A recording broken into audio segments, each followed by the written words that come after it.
ಸಾಕು ಮಗಳು ಮನೆಯಿಂದ ನಾಪತ್ತೆಯಾದ ಕಾರಣ ಮನನೊಂದು ನೇಣಿಗೆ ಶರಣಾದ ಸಮಾಜ ಸೇವಕ ಕೆ ಲೀಲಾಧರ ಶೆಟ್ಟಿ ದಂಪತಿಯ ಸಾವಿಗೆ ಕಾರಣವಾದ ಸಾಕುಪುತ್ರಿಯನ್ನು ಕಾಪು ಪೊಲೀಸರು ಕುಂಪಳೆಯಲ್ಲಿ ವಶಕ್ಕೆ ಪಡೆದುಕೊಂಡಿದ್ದಾರೆ.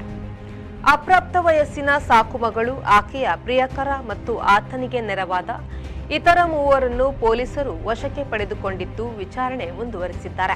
ಬಾಲಕಿಯ ಪ್ರಿಯಕರ ಶಿರುವ ನಿವಾಸಿ ಗಿರೀಶ್, ಆತನಿಗೆ ನೆರವಾದ ರೂಪೇಶ್, ಅಜೀಜ್ ಮತ್ತು ಜಯಂತ್ ಪೊಲೀಸ್ ವಶದಲ್ಲಿರುವ ಆರೋಪಿಗಳು. ಬಂಧಿತರನ್ನು ತೀವ್ರ ವಿಚಾರಣೆಗೊಳಪಡಿಸಿರುವ ಪೊಲೀಸರು 2 ಸ್ಕೂಟಿಗಳನ್ನು ವಶಪಡಿಸಿಕೊಂಡಿದ್ದಾರೆ.